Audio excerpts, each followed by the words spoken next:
We heard earlier from some survey results that Andre presented, and also the EdHec results, that investors clearly, there's strong demand for benchmarks, and there's strong demand for better data in this regard. So the research is definitely there to support this work.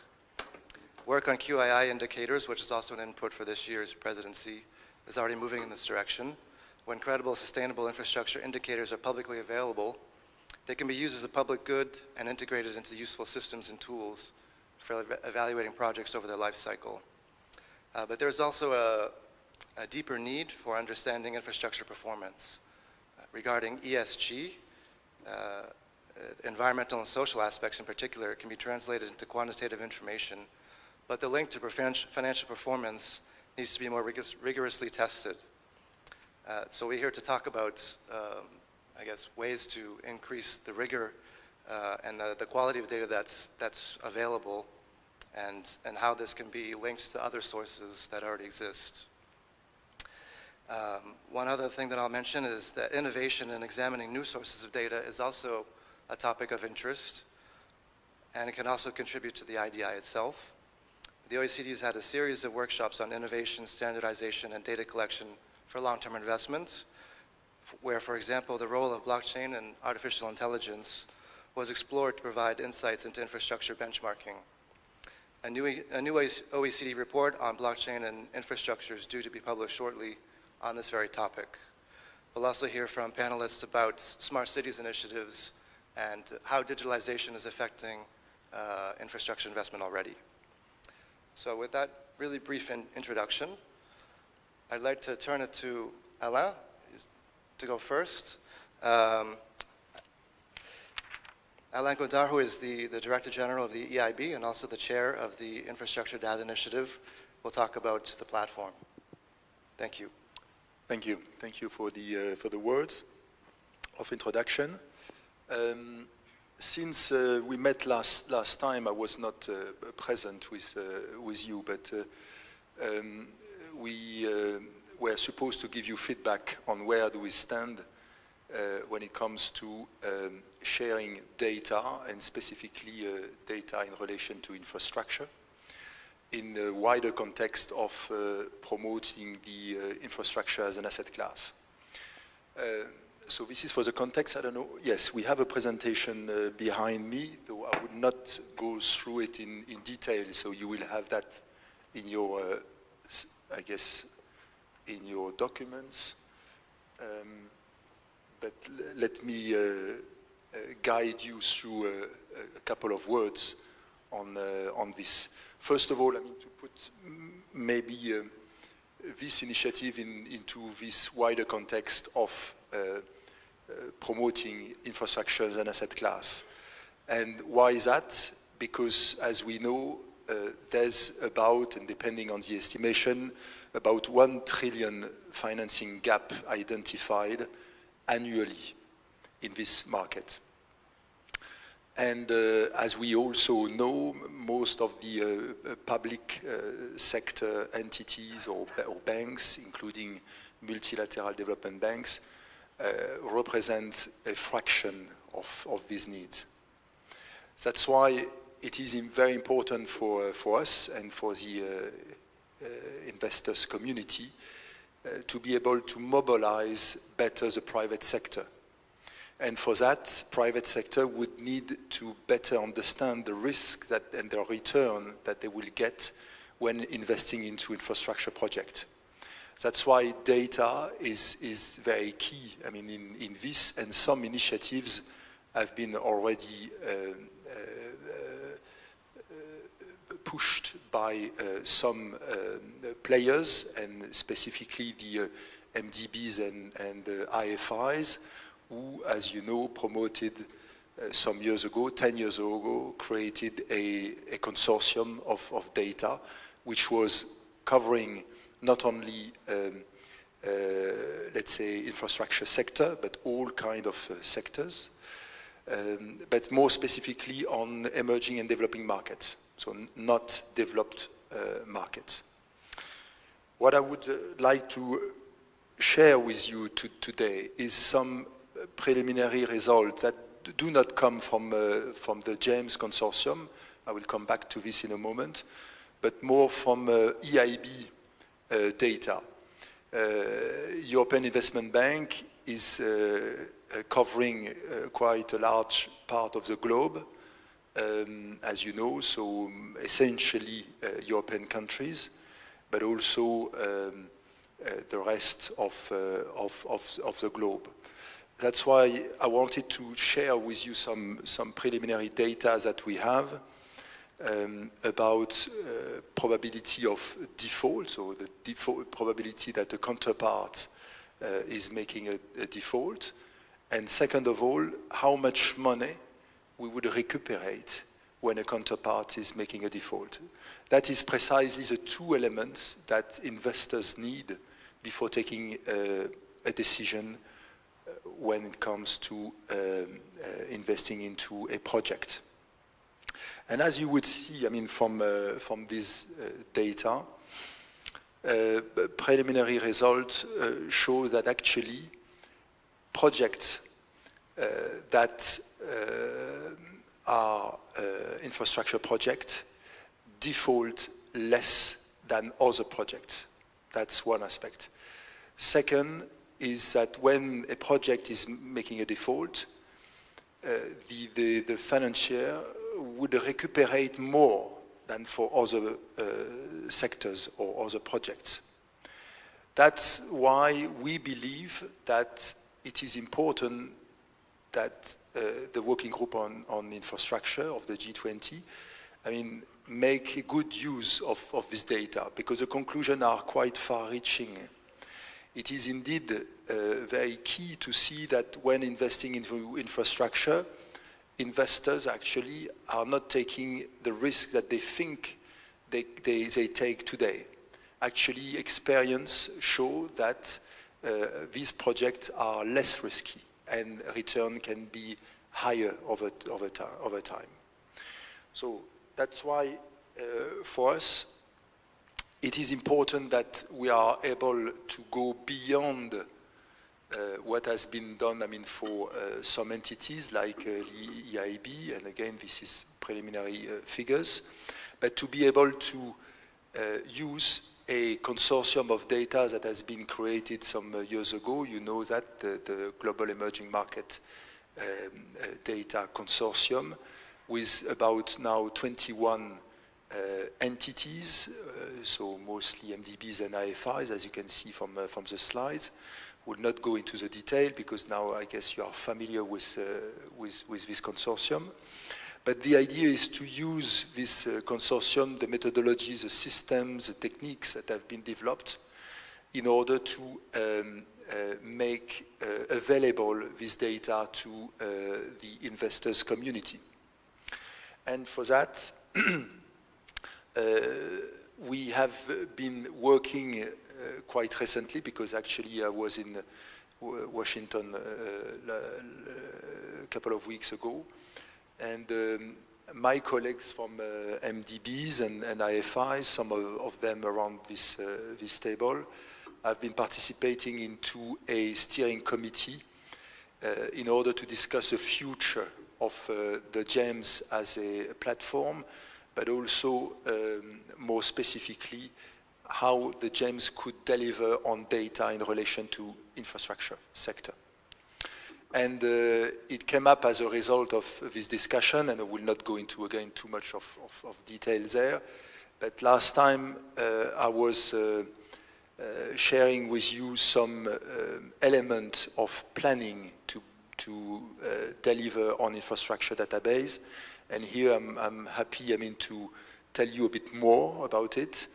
And reflecting on the discussion we have had with the steering committee, we first of all took the decision to make this data at one point available as a public good. So this is very important, because it means that all kind of investors would have access for free to some aggregate data. Second, to be able to operate and share this data, we would move from, let's say, a more cooperative form of entity to a more, let's say, I wouldn't say commercial, but a more legal entity base in order for us as a consortium to be able precisely to share data with the public and to manage a certain number of constraints, legal constraints that we have when sharing data with the public at large. This will not be, by the way, only relevant for private sector, but it will be also very relevant for public sector, as we know, because infrastructure sector is very much about public money too, and still. So this data would be also very relevant for the public sector too.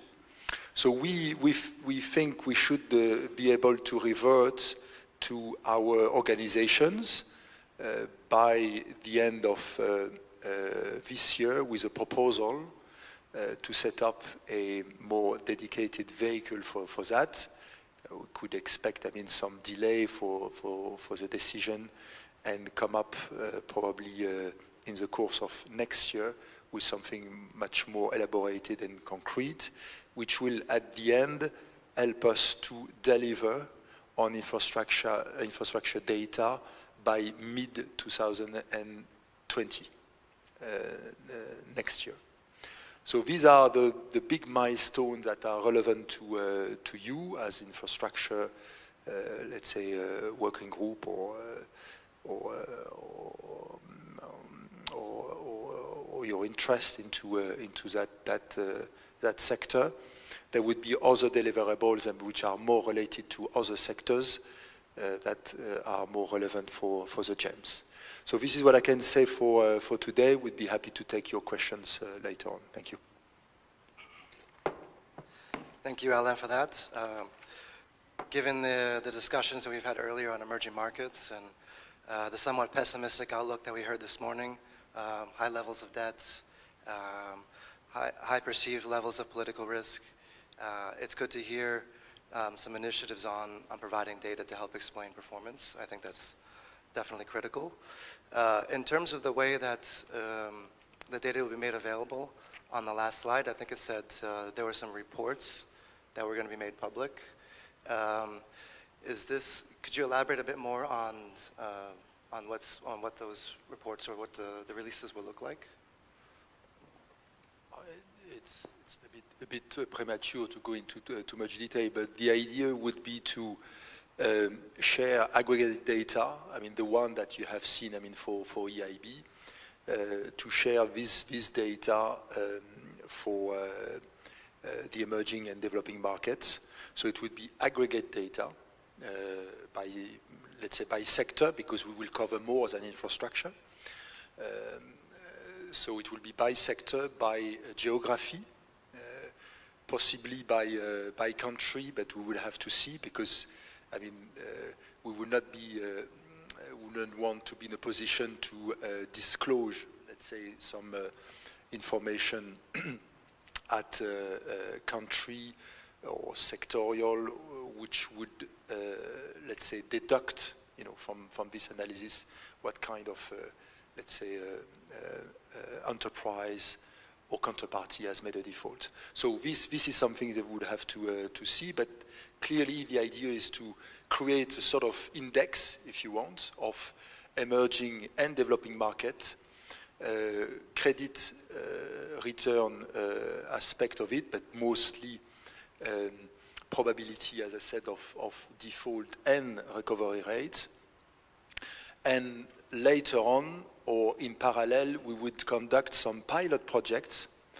One is under the making, actually, where some investors, could be insurance company, banks, or pension funds, actually, would be very much interested in getting that information in order to invest into emerging and developing countries. So this is extremely important because, as we know, we collectively, MDBs and IFIs, are not in a position, to fulfill the investment gap. So this is extremely important that we are able to mobilize the private sector, and this is exactly what the private sector needs to invest more into that market. Great, thank you. Next, I'd like to hand it over to Matthew Jordan-Tank, who is the Director of Sustainable Infrastructure Policy and Project Preparation at the EBRD. Matthew will also be talking about the DAD initiative. Matthew? Very good. Good afternoon. It's a pleasure to be here. Thank you to the organizers. It's lovely to be in Moscow. I just wanted to, firstly comment a little bit, take the opportunity to comment on Alain's presentation, and just to say that we're very pleased as well as part of the steering group of the GEMS database and the governance around that to be getting to this point. It's been, Alain knows better than I do, but our Vice President for Risk is part of the steering group. And it's been quite a process, as those of you who have followed this. I think just to say a couple of things on this. I think what I understand is that there will be a real focus now on defining the future disclosure of what will come out, sort of as Alain has shown, in the middle of this year and beyond into 2020. And there's this, the issue here is that, and Alain has alluded to it. There were these studies from S&P and Moody's that indicated that infrastructure really did have a lower risk profile when you look at the hard data, but now bringing the MDB and DFI data directly from this database out to the public will really substantiate that. And I think it's something, kind of realigning the facts versus perception, or perceptions versus facts, which will be very helpful to institutional investors. So just to say, this is, we feel as well, a very important step we're getting to. I wanted to comment on another aspect of data that we're working on collectively in cooperation with others in the MDB community, and that's specifically what we're calling the aligned set of sustainability indicators. This is being done with PIAF, which is housed in the World Bank. EBRD is contributing to this effort. Essentially what we're doing is we've selected the Global Infrastructure Basel, which works on sustainable infrastructure, as the name indicates.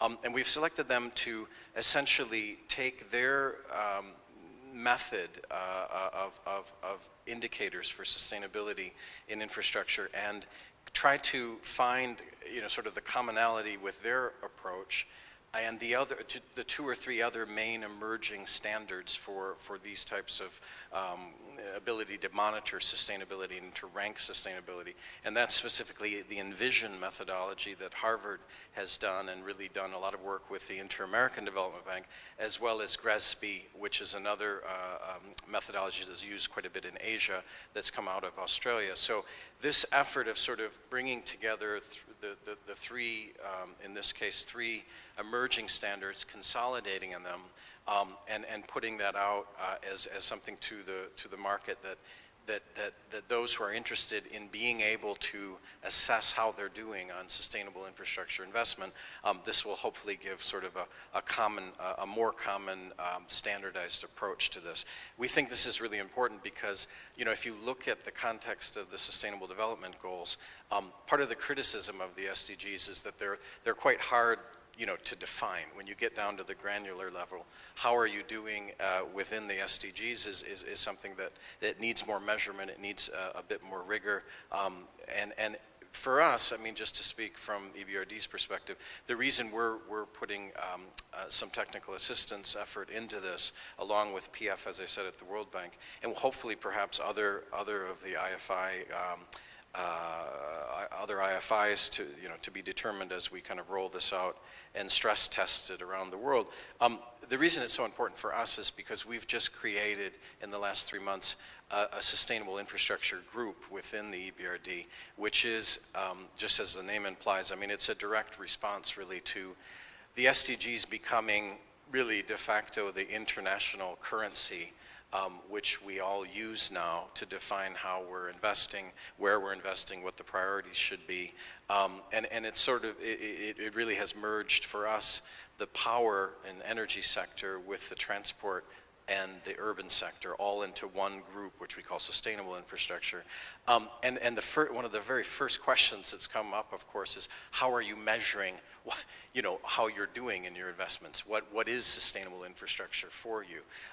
And so for us, it really does go back to linking it to the SDGs and therefore defining what we mean within the SDG world of the sort of the assessment of how we contribute to each of the SDGs or a combination of them. So this is, we feel this is quite important to get that aligned set of sustainable indicators set up. This work is starting now, it's mobilizing now, and should be really producing results by the last quarter of this year.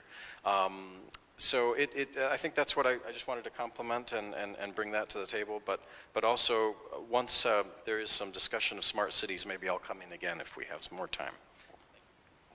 Okay, thank you, Matthew. It's good to hear cooperation from the various sustainability, benchmarking, and sort of certification schemes. I know we've identified in the past that they don't always line up, they're a little bit different, but it's good to hear that they're cooperating to try to get some global standards, more in the lines of global standards. I would like to move on now to Christophe Dessart, the CEO of SIF Source, who will also talk about data platforms. Christophe? Thank you. Yeah, so what I'm going to talk about is if we want, Matthew was mentioning that we're going to need to measure, also measuring the SDGs, but what we need to do is also to collect data, and there are many initiatives, and Anna was mentioning one with James and other initiatives that are collecting data, and but most of them are also coming from the IFIs. What I'm going to show you is that if we want to have the pipeline of bankable projects that we were mentioning before, what we need to do is to have well-prepared projects. So it has been mentioned several times, the great work that the MDBs have been doing, also by Germany, in terms of all those PPFAs, project preparation facilities that have been created. And that has happened in the past few years, and that helped a lot in order to have those entities created and help governments to prepare projects.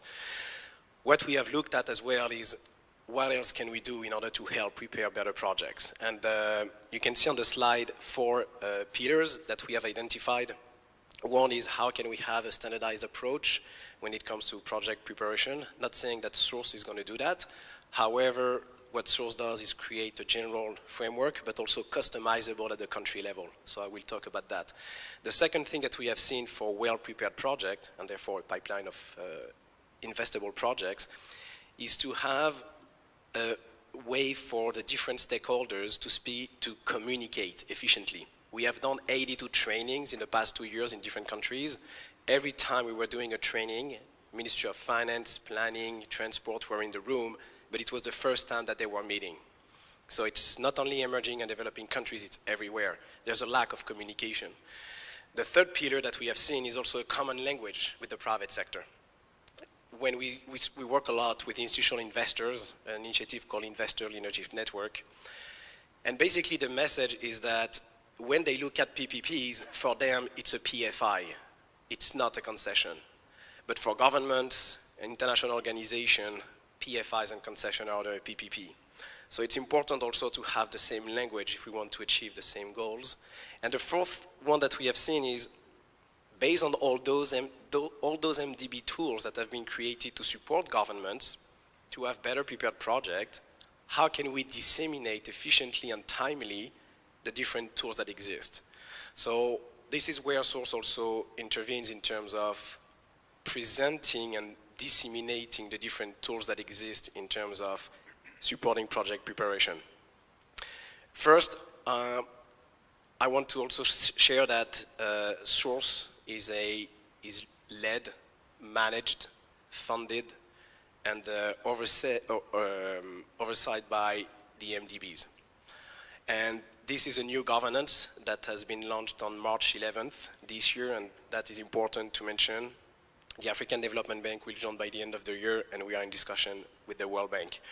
But that is important that you understand what I'm going to present is not something that is separate, but it's actually from the MDBs. In terms of how it works, so I will basically go through a quick walkthrough. This is a web-based application. What I want to emphasize on this slide is that it's online. The reason why we made it online is because it can be accessible anywhere. We also have tested it on a 3G USB key in Madagascar. In order to create a project, you need to be a development bank, a government, or a project preparation facility. So when you create a project, you can basically access a quick fact sheet in order to create your project. The project will be focused on different categories, so you can see sector, subsector, so there are different subsector templates. So for example, there are specific questions for an airport, wastewater treatment, etc. Then the series of questions are adapted if it's a greenfield, brownfield, or operation and maintenance project, and also based on the country level. So this is where the customization is very important, because a standardized approach, yes, one-stop, if we want to have a one-size-fits-all approach, it will not work because national constraints and national issues are very important to be taken into consideration. So what we wanted to do is to have a timeline, but also different tasks that are specific to the governments. So for example, what you can see here is when a project has been created, the access is only given to stakeholders that are involved in the project preparation phase. And you have a timeline, and the timeline is customizable by the country level. So this is an example of the Philippines. So we are launching the first integration in the Philippines. They have 329 tasks that are institutionalized when it comes to a PPP that is solicited. And that is very important for them to use it as a project management tool, because they can follow the different tasks they have through the entire process. And we realized that this aspect of customization was very important to address the different issues of the different countries, but also to access a standardized approach. In terms of the questions, there are 8 stages from project definition to operations. Each stage has a decisions to be taken. And as you can see, the type of questions, it's multiple choices, numerical answers, or proposed answers.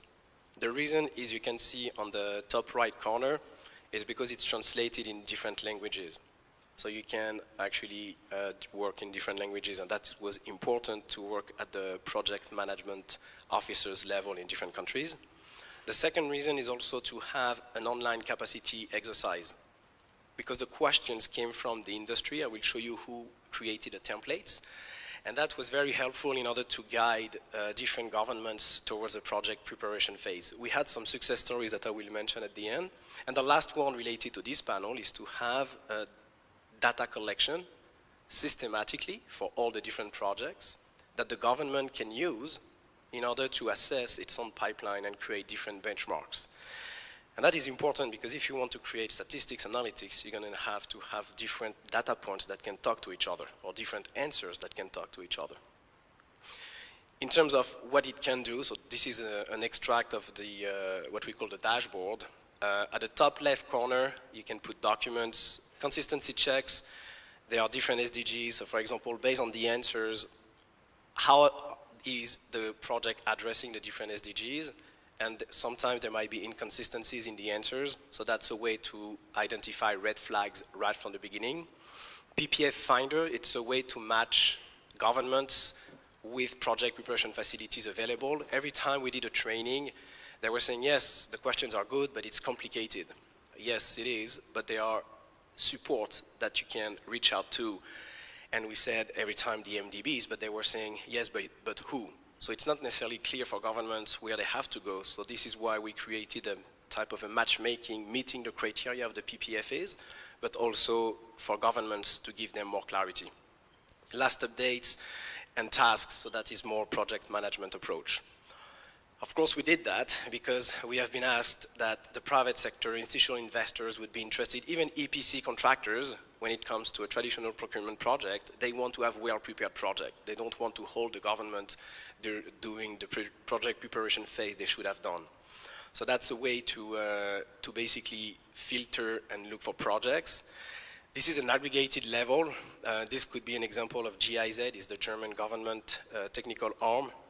So they have a source license to prepare their projects, but the objective is to show that once you start collecting, you can measure. And when you measure, you can get it done. In terms of where we are doing the integrations, this one is an example of Uzbekistan. Basically, we are integrating source in Uzbekistan, and we are also linking it to their existing PPP framework. The objective is when a project is prepared on source and published, then it goes also automatically onto their website. So there is an interoperability approach between the different systems, so there is no, we don't recreate the wheel every time. This is just to show that every time through source, there are different decisions to be taken. So the objective is to structure the project development process and to support governments to basically have a structured development approach.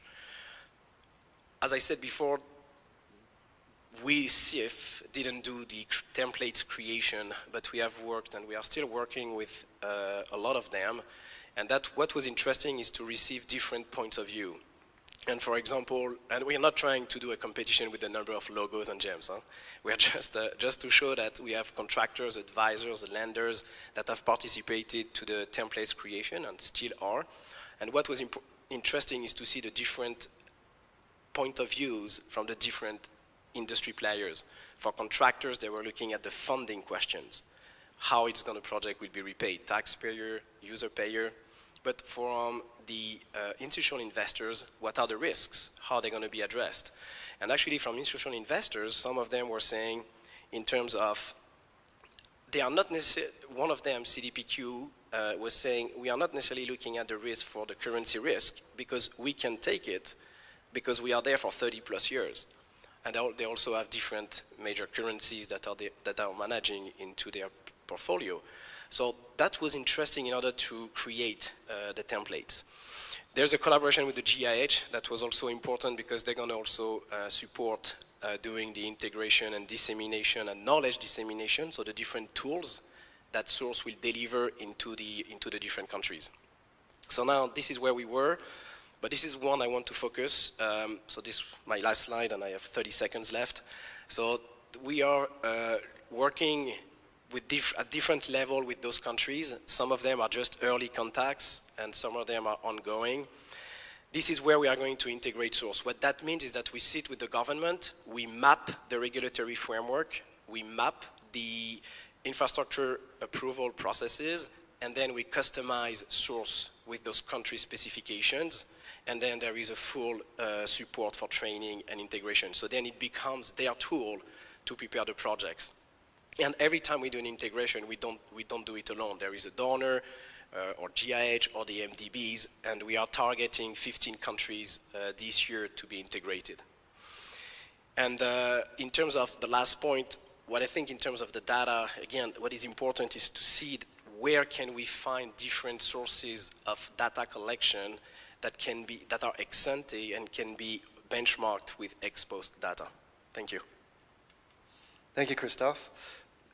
Just one quick follow-up question. How are you making source interoperable? So we have a database here, we have a database there. Is there a way to branch out to other existing databases? I'd like to hear your thoughts on that. Yeah, so the interoperability is also very important. There are different partners we are working with from Microsoft or SAP, and the biggest interoperability that we are implementing now is with Asian Development Bank, Inter-American Development Bank, and EBRD. So we are talking with all the chief information officers so that the projects that are prepared on source will communicate with their own internal systems. So then they don't have to recreate the wheel, but at least it will be interoperable in terms of project preparation and then extracting the data that is required from the MDB internal systems. So that's the interoperability part that is the most complicated. And then in governments, there is one that from Saudi Arabia, Mashrat, see that they are here. We haven't seen yet a very advanced system. Mashrat is actually one of them from the countries in terms of project management that is done internally. There are different benefits that they could get with Source in terms of the knowledge aspects and the institutional investors aspect, that there could be some linkages here. But in terms of the governments, we usually work with good systems or simpler systems that we can also connect with the different PIMs that we call project management systems. Great, thank you. Next, we're going to move on to talk about some digital subjects within infrastructure data. I'd like to introduce Maxim Tachenko, who is the executive director of the Russian PPP Center. Maxim will talk about the digital platform of infrastructure projects called Rosinfra. Maxim? Добрый день, уважаемые друзья. Во-первых, спасибо, что я выступаю после Кристофа, потому что то, что делает Россия сейчас в части создания платформы, очень похоже на предыдущий доклад, но со своей особенностью. Если позволите, я бы хотел в 2 словах рассказать, что нас подтолкнуло к цифровизации, к созданию единой платформы и каких результатов мы на сегодняшний момент добились. С предыдущих сессий вы, наверное, слышали, что российский рынок имеет свои особенности. Он оценивается по объему инвестиций в проектах ГЧП 50 миллиардов долларов. Это, наверное, немного, но и немало по среднемировым показателям. Но при этом, чем мы характерны, у нас довольно много сделок. 3500 реализуемых, то есть прошедших стадию коммерческого закрытия проектов. И мы вышли на стабильный показатель примерно 400 проектов в год. Но именно ГЧП проектов. Но что для нас является особенностью, то что 75% таких проектов это проекты с объемом инвестиций менее 1,5 миллиона долларов. Что, конечно, для европейской практики, для американского рынка и для азиатского рынка очень маленькие проекты, и в них редко используются механизмы ГЧП. Но это наша специфика, с которой нам нужно жить, которую нам нужно развивать. И когда мы на предыдущих сессиях слышали критику в адрес российского рынка, она как раз была связана с тем, что только 25% проектов это проекты, где есть проектное финансирование. Все остальное это локальные истории, это модернизация электроосвещения, это котельные, это парковые пространства, то есть это малые проекты, в которых редко можно встретить банк, и чаще всего это собственные средства инвесторов, но все равно они структурируются как ГЧП, все равно у них одно законодательство, в том числе с крупными проектами, и нам нужно было научиться быстро тиражировать успешные практики, используя сложные формы. И собственно, вот с этой задачей, ну и плюс ко всему, в России нет государственного агентства по ГЧП. У нас есть Министерство экономики как регулятор, и даже центр ГЧП, который был создан, он был создан участниками рынка, деловыми объединениями, он инициатива снизу, поэтому мы привыкли решать проблемы сами, опираясь где-то на отдельные министерства.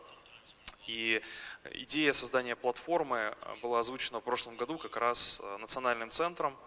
Она была поддержана Министерством экономического развития, но проект все еще является, собственно, коммерческим и рожденным внутри самого рынка.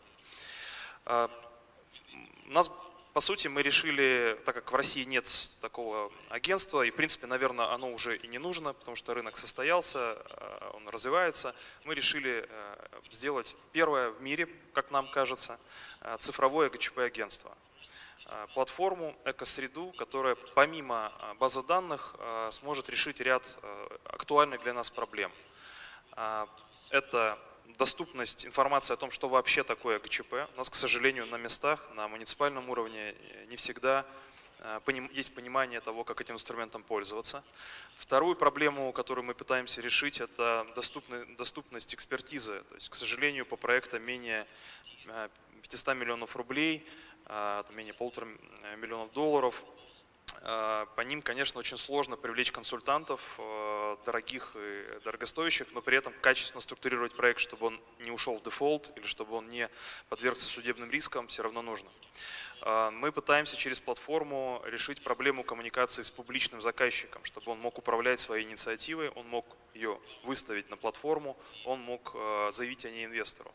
Мы пытаемся решить проблему коммуникации между подрядчиками, инвесторами, строителями, поставщиками оборудования, создать marketplace. Мы пытаемся решить проблему, связанную с привлечением инструментов поддержки государственной. Вот, решая все эти задачи, год назад мы к этой проблеме приступили. Естественно, в ядре у нас будут данные, уже являются данные, big data.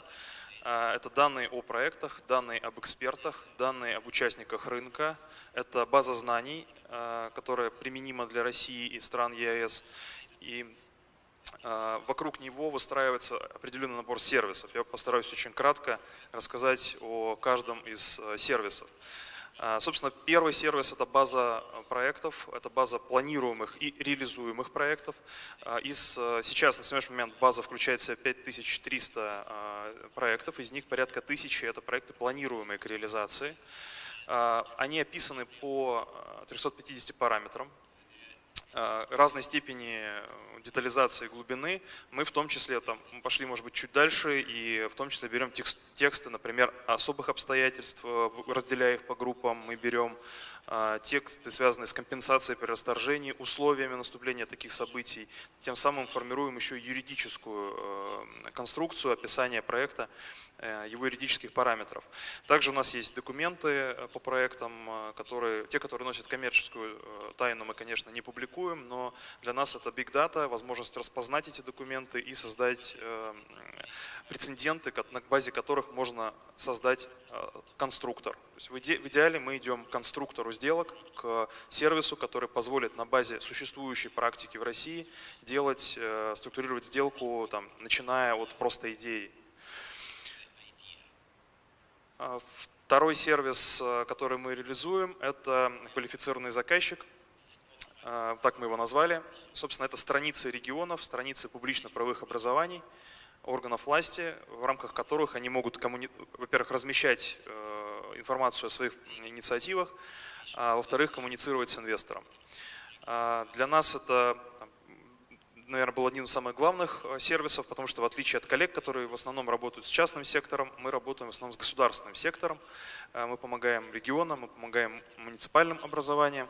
И уже мы подключили к платформе 1700 пользователей со стороны государства. Это те специалисты, которые работают с платформой на стороне государства и, надеюсь, в будущем будут ее пополнять, актуализировать данные.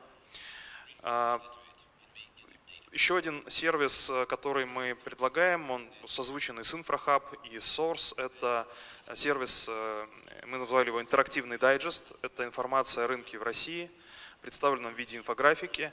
Мы 7 лет это данные агрегируем как институт развития, но вот пришло, на наш взгляд, время его оцифровать и сделать удобным с точки зрения использования разной системы фильтров.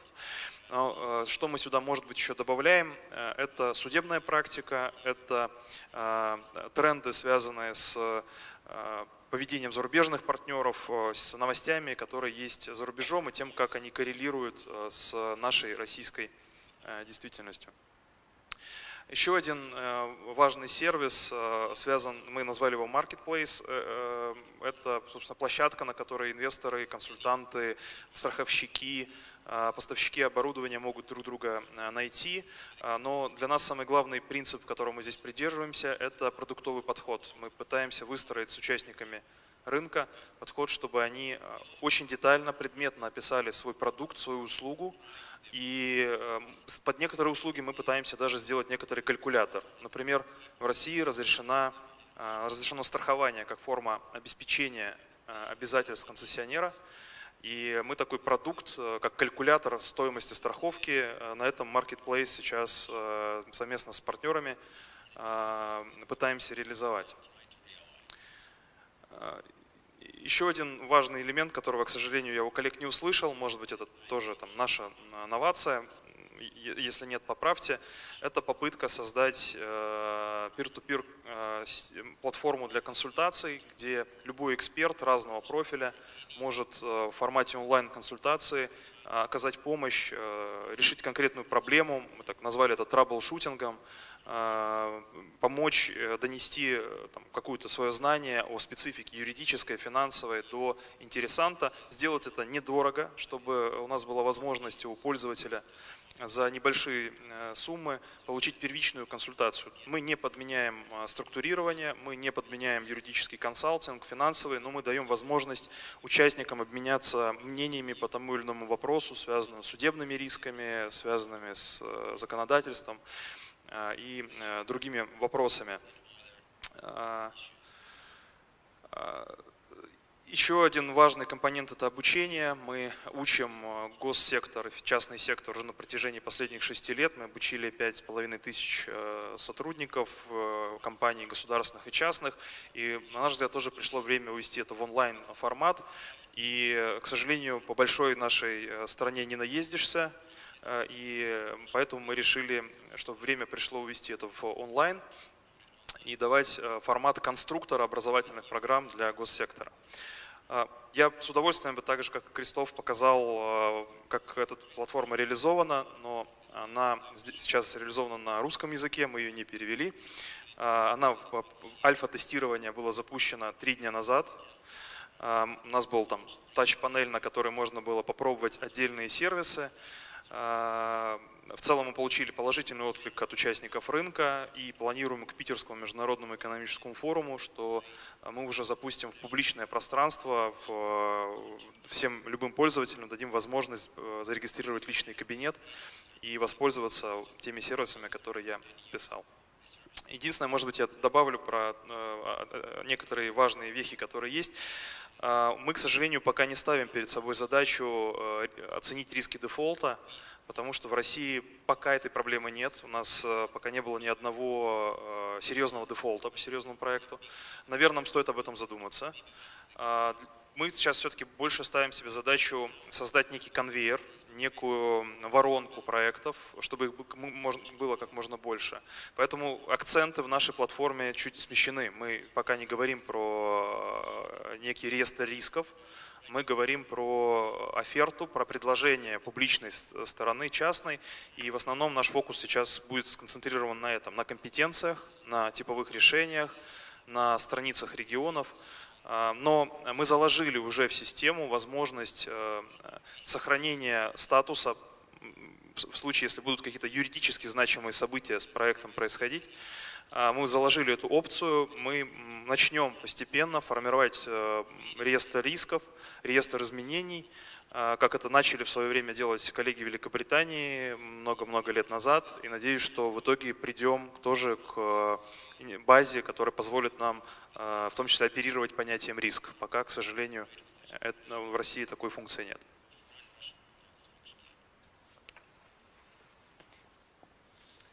Thank you, Maxim, for sharing this very important initiative and impressive work that you've already been able to achieve in what seems like a short amount of time, so thank you for that. Just as a way of clarifying, this tool is able to track existing projects. This isn't just a tool for procurement, I suppose, and to launch new ones. Is that?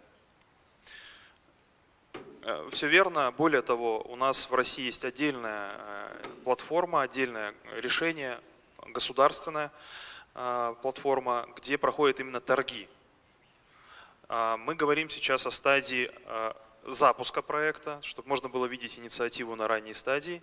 И мы говорим о проектах, которые заключены, потому что по ним, к сожалению, существующая тендерная площадка, конкурсная площадка не позволяет отслеживать судьбу проекта.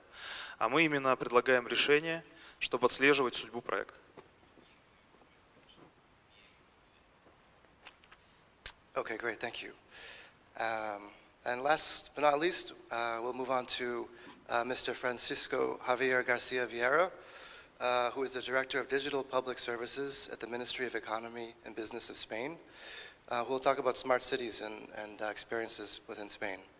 So, Francisco, thank you. Thank you very much. Good afternoon to everyone. I'm very pleased to be here today and to be given the opportunity to share with you our view on the smart city concept, its challenges and opportunities. But what opportunities are those? In our view, the main and most important opportunity attached to the smart city model is that through the extensive use of technology, you can provide new, better public services in the city, thus achieving more equity, no one's left behind, improving the quality of life of citizens. And that can be done at a lower cost, more efficiently, which is really important in a forum, a seminar like this, because it means that those public services, the investment that are required to provide those public services are more affordable, and the business case for investors can be achieved more easily thanks to the smart city model and the data that it can provide, which is the topic of this seminar. And last but not least, smart city projects can enhance the industrial sector, fostering innovation and technological development in an area, in the market that has huge and massive potential worldwide. But to achieve that, you have to face a number of challenges, and the way we have tackled with that is, as you can see here, with 4 pillars, 4 approaches. First, standardizing solutions with an appropriate governance model that takes into account all the stakeholders, promoted by the central government, with municipalities, with the industry, with academia, helping municipalities to carry on with smart city projects, and we'll go into further detail later, and with the help of the industry, both big companies and emerging small companies, startups, because this is a field that promotes innovation and therefore promotes the birth of new companies, of startup companies. Just a quick glimpse on the number of projects in the budget we have been allocating on this. On the Smart Cities programs, we are working with around 200 million euros in more than 60 projects nationwide, all type of cities, big capital cities, medium-sized cities, all of them can benefit from the smart city concept. And what's what we do? We're a public body and agency attached to the Ministry of Economy and Business, and what we do is we foster information society in Spain, and we help to the digital transformation of public services nationwide at all levels, healthcare, education, and of course, smart cities. But we provide funding, but not only that. We provide also technical skills, so we take care of the technical specifications, the procurement, the management of projects, and we assess the impact of these projects and disseminate the results. And we try to reuse the solutions and promote the use of standards. Because the standards are the key to success, the key to interoperability, so that you can have economies of scale, you can invest in future-proof projects, and you can attract investors in this kind of projects. So we've been working a lot with the Spanish standardization body, UNE, with specific committee devoted to smart city standards and recommendations.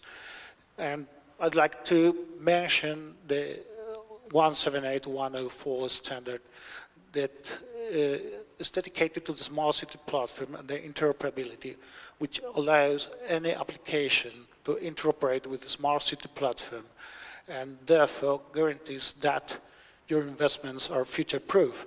And this complex slide, that's the concept of the smart city platform, which means that you gather data from a number of sources, internal information systems from the city, social networks, citizens with their smartphones, sensors, anything you can imagine. You put all their data together, and then you can process, you can analyze the data, and you can make better, more informed, and more efficient decisions when providing services, all kinds of services. So this is the key, the brain of the smart city concept, with open APIs, open interfaces, so that any developer that creates an application for a vertical, waste management, water, traffic, whatever, can connect with this platform and benefit from the data that it contains in providing public services. And I have many slides with examples. I'm going to fly through them because we don't have enough time, but I will be more than happy to go into further detail with any of you later if you're interested in that. And anyway, you have my contact details at the end of the presentation, which I understand will be made available to all of you. So what verticals can benefit from this model? All of them, from waste management to smart, efficient lighting, which is an area where lots of money can be saved. Smart air quality, smart noise measurement, watering, energy efficiency in buildings, in public buildings and in private buildings as well. The area of mobility, the traffic, the smart mobility is very important. Parking, in order to allocate free spaces and organize parking. Organize traffic flows more efficiently. It can reduce from pollution to energy consumption to time wasted in traffic jams. Access control to this historic quarter of the cities through plate recognition, smart taxis ranks, public transport of all kinds, management of public vehicles fleets, and of course all this data can be analyzed using big data techniques in order to make best possible decision on planning of these public services. And that makes all investment in these public services more attractive to any investor, either public or private, depending on the type of cooperation between the municipality and those investors. Okay? Smart governance as well, open data. Open data is a great opportunity for developers, for entrepreneurs. Open data made available by the city to the public in order to make use of that data for whatever purpose. Okay? Applications, of course, mobile application services of all kinds for citizens with all information and access to public services. The use of big data for management decisions within the city and the city hall. Smart citizen applications like this 360 degrees, so that each citizen is characterized according to its needs, his preferences, and personalized services can be provided to him. Citizen participation, so that citizens can reach the city government in order to make proposals, complaints, anything, or to warn that there is a pothole in the middle of the street. Okay? And tourism, which is a big industry in Spain, 82 million foreign visitors last year. So tourist profiling is very important in Spanish cities, of course. And smart signage is very useful in those areas crowded with tourists, to help them, to provide them with assistance and information. Applications specifically designed for tourists in many different languages so that they can be assisted during their stay in the city. There's a wide range of possible applications of the smart city model. But the important thing, the message I like to stress, is that it all relies on the sharing of all data that you can gather in a single place, that you can process and analyze and make better and much more efficient decisions using this data. And those more efficient decisions mean more efficient investments and hence more attractiveness for investors to be in these smart city projects. You can see a number of events and congresses that we have in Spain related to smart city models. And just a few more words, 30 more seconds, just to mention the impact of 5G technology, which will be a real game changer in the future, not only in the smart city area, but of course in that area as well, making new services and new applications feasible, which currently are not. Okay, so we have in place a 5G national plan with field trials and frequency licensing, all measures following the European Commission 5G action plan in order to benefit as soon as possible from this new technology. And two more things we're involved with I'd like to mention to you in case anyone is interested in that. We're working as well with the educational system, providing ultra-fast broadband access to the internet in every public school in Spain. And we're working with the National Health Service in the interoperability within the system, within the service, so that medical records, electronic health record can travel through the service and are available to every professional and to the citizen through the internet, as well as the digital prescription and the online appointment. And now we're starting to work in the application of technologies such as analytics, artificial intelligence, machine learning, big data, etc., to all the health information in order to provide better personalized services and to tackle the problem of chronic diseases. There's nothing to do with the topic of the seminar, but I want you to know that we're working on this in case any of you is interested in that. And I'm available for all of you. There you have my telephone number, my email address, in case you would like to have any additional information on this. Thank you very much. Thank you, Francisco. I think that we should have time for questions from the audience, so I'm going to ask folks to think about that question that's been on their mind for all day. And then I'm just going to ask Francisco one quick question. I really take your points well on standardization and interoperability.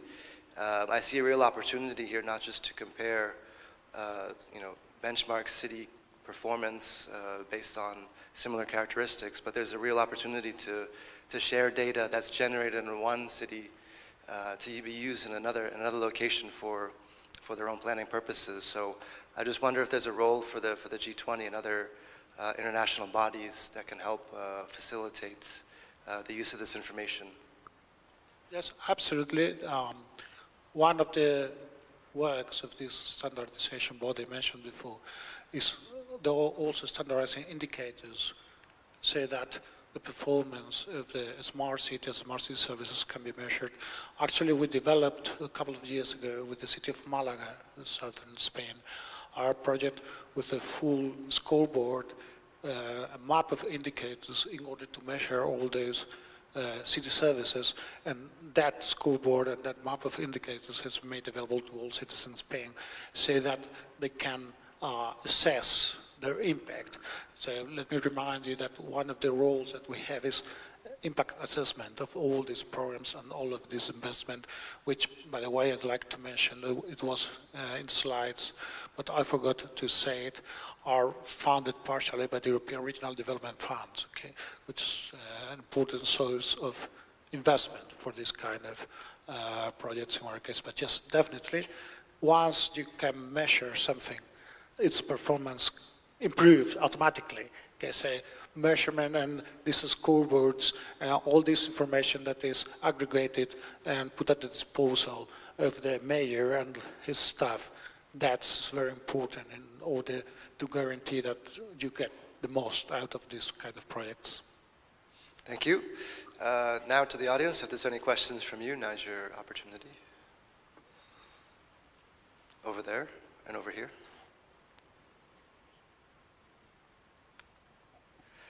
Thank you. I'm Jang In-yoon from Korea. I'd like to ask Francis Xavier, as in processing the smart cities and smart projects, I think that Spain may face some obstacles so between the efficiency and just privacies or the protecting personal the data or information. So even in Korea, Korea just face some problems to address this kind of the problems as a so-called deregulation, as a how to address this kind of obstacles in Spain in processing the smart city or smart project and etc. Thank you. I'm not sure I didn't understand you, but let me restate the question. So you see the problem of processing all the information that I gather in terms of regulation. That's the question. So how we manage that. Okay. The information the Mars City gathers, some of that information is made public through the open data portal. So that's not sensitive information. And the rest of the information, if it comes from information systems that belong to the city, sensors, etc., you can manage that. And the information that comes from external sources, such as social networks or citizens that provide data through their applications, you're entitled to manage that. So I'm not sure if I'm answering your question or not, but I don't see really a real problem in managing that information as long as you don't disclose that beyond the legal limits.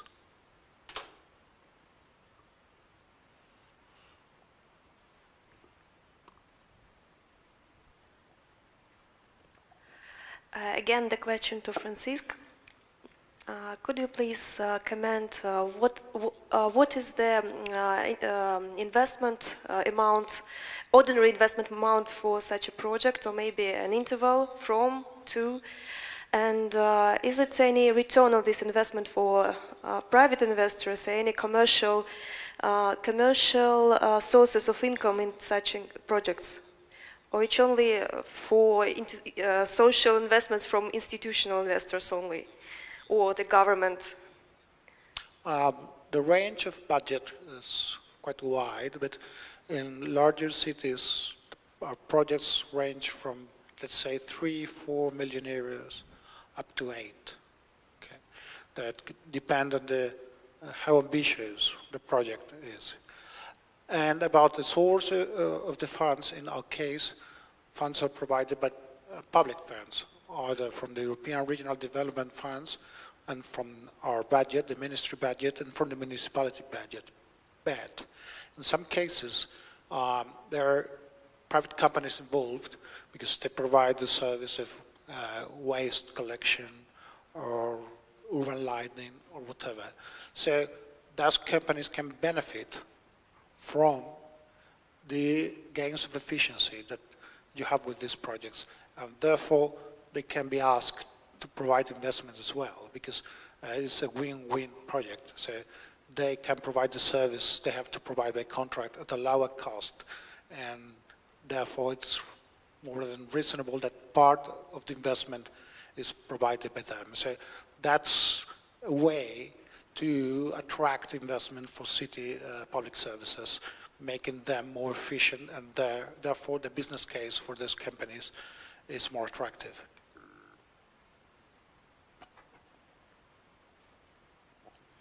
Hello, Clive Harris from the World Bank. I have a question for anyone on the panel about the overlap of this subject, which is around data to get in private sector involvement, with, I guess, the other driver for improving data around infrastructure, which Francisco alluded to, which is an open government agenda. And we know particularly, say in the case of PPPs, that there's a lot of work to do. So from the data we've gathered through our regular benchmarking, about a third of countries publish PPP contracts online, and maybe about sort of 15% publish performance information. Now, that's got its own driver. That's from an open government perspective that said it's good for everybody to be able to access information on what governments are contracting for, what the performance is. But I'm just curious as to whether anyone has thoughts on the overlap with really the agenda of getting the private sector to invest. Because my sense is we often don't bring these streams together. So just curious whether it's important or not from that perspective. Yep.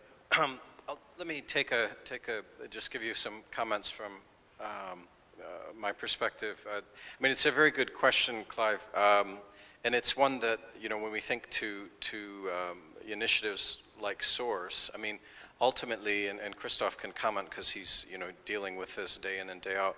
I mean, ultimately, those kinds of platforms really succeed when countries, you know, buy into this model of dissemination to the public of what they're doing, what they're planning early, what they're procuring, and what they've done, you know, to be able to measure results. I mean, as you said, it's not common. It's still not the norm.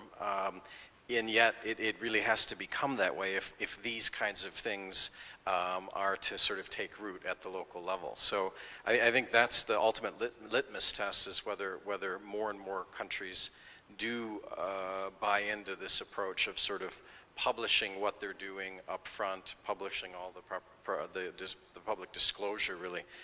It's at the heart of this agenda.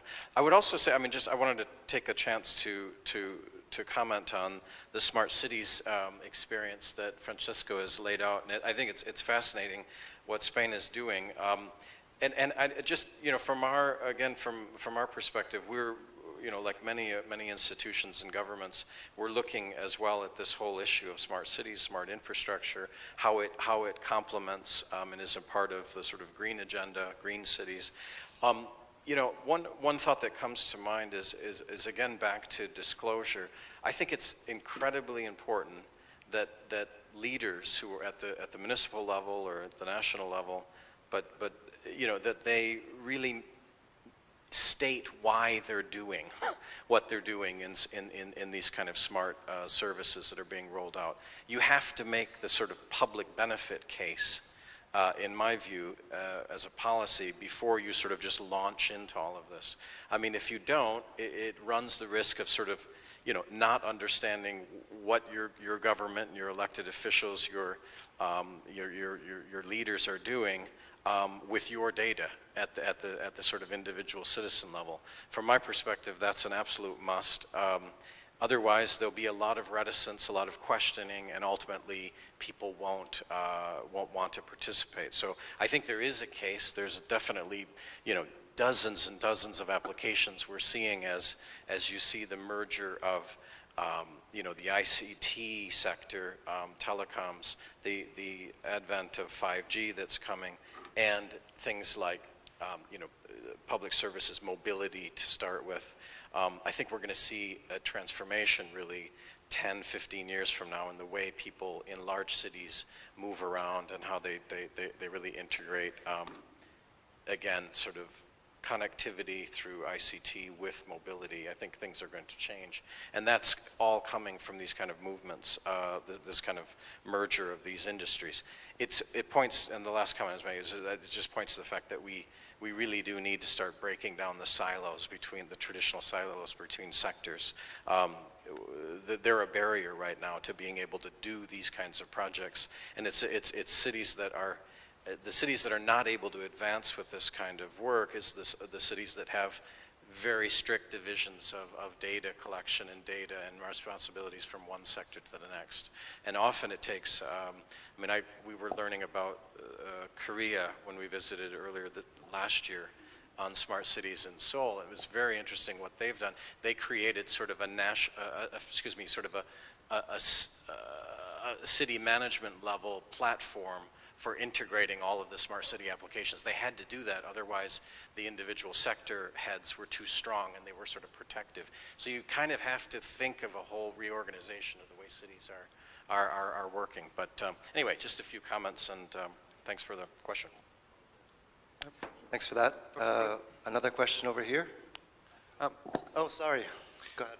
Если позволите, просто отвечая на вопрос, буквально кратко. В России так сложилось, что государство там, ключевую функцию на рынке ГЧП занимает. Для нас абсолютно точно платформа, которая позволяет разместить данные или там, коммуницировать с инвестором, это часть цифрового государства. И мы в этой повестке движемся, и участник, наш партнер основной по платформе — это веб, Института развития, государственная компания, государственная корпорация, которая вместе с нами нашу платформу реализует. Но есть еще одна интересная инновация, которая есть в России, но редко встречается в других странах. У нас введены законодательные изменения, и объект IT, программы, центры обработки данных у нас теперь могут являться объектами концессионных соглашений. Отдельные объекты концессии, то есть у нас вот движимое имущество, программный код теперь может быть объектом концессии. И мы ведем переговоры с правительством и с министерством для того, чтобы рассматривать вот эту платформу ГЧП, которую мы делаем, как объект соглашения ГЧП. Вот мы в эту сторону движемся и видим это как часть цифровой экономики. Christoph, did you want to say something? Yeah, quickly, just to say that when you look at the PPP market, or if we go back to what you were saying, Clive, it's what 10-15% of the contracts signed last year, so it's a very small percentage. When you look at also the investors that they have been supporting Source, the reason why they've been supporting us, not because they like the team, but it's because 90% of the questions they need to know when they do their due diligence is on Source. So that's a way for them to filter the projects more rapidly, and this is why they are pushing to do the integrations in countries as well.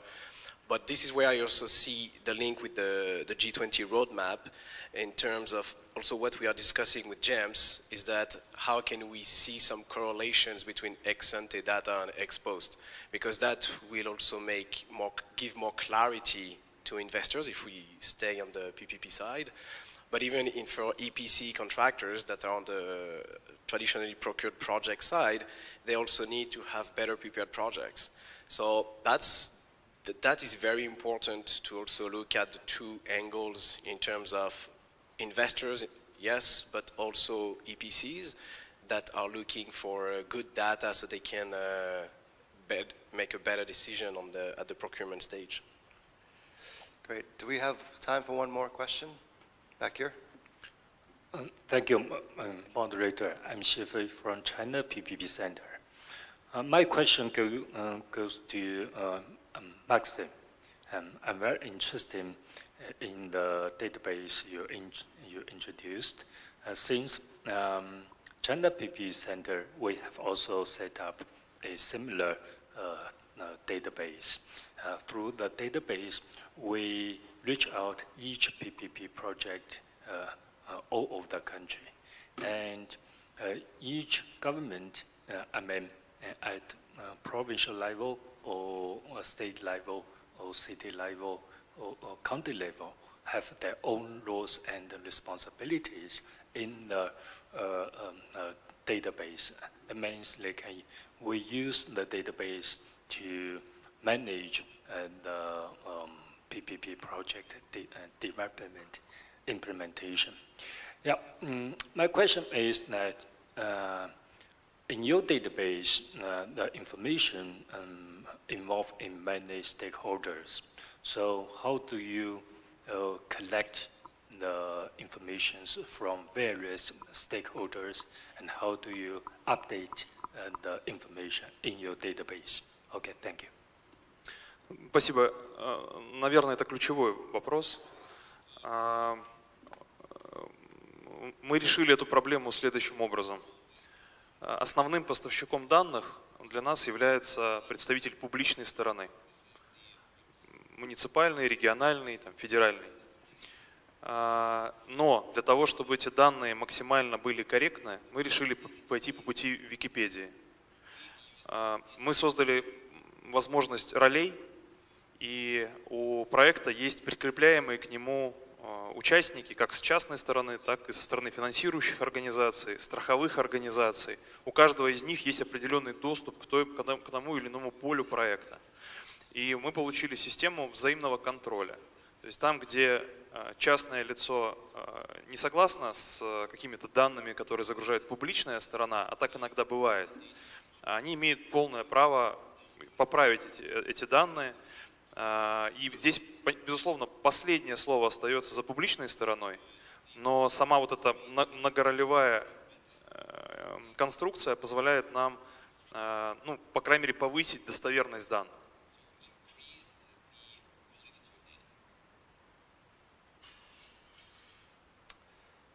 Thank you. Any other questions out there? Over here.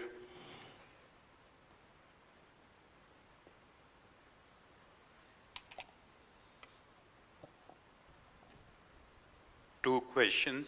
One to Maxim. The Russian PPP Center, is it a private initiative, industry initiative, or a government-backed institution? And secondly, we heard Alan say that the expected loss in infrastructure projects is lower generally because probability of default and loss given default, the second term loss given default is very small.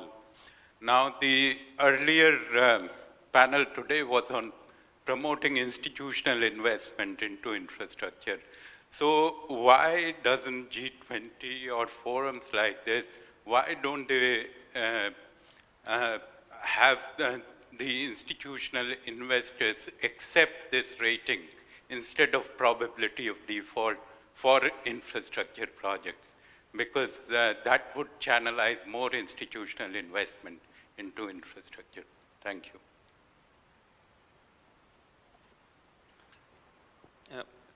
Я отвечу на первый вопрос, на второй, ну, постараюсь ответить. Давайте, наверное, даже со второго начну. Мы действительно в России больше акцент делаем на внутреннем рынке. Это там связано с разными событиями. И то, что у нас не так много институциональных инвесторов в инфраструктуре, это наша проблема, которую мы, к сожалению, вынуждены или в силу обстоятельств вынуждены решать мобилизацией внутренних ресурсов. Но количество проектов с участием кредитного долгового плеча, оно увеличивается в России. Как эту проблему в рамках G20 обсудить или решить, и, наверное, там, не предмет этой сессии, можно на эту тему подумать, и думаю, на первой сессии какие-то тезисы на эту тему были сказаны. А первый вопрос, повторите, пожалуйста. The ownership of your initiative, is it private, is it public? Да, конечно. Это частная инициатива, к сожалению, без государственного софинансирования, поэтому мы ряд сервисов делаем монетизируемыми, коммерческими, через модель подписки, через модель рекламы, но мы планируем, что платформа будет полностью окупаться, и срок ее окупаемости примерно 5 лет.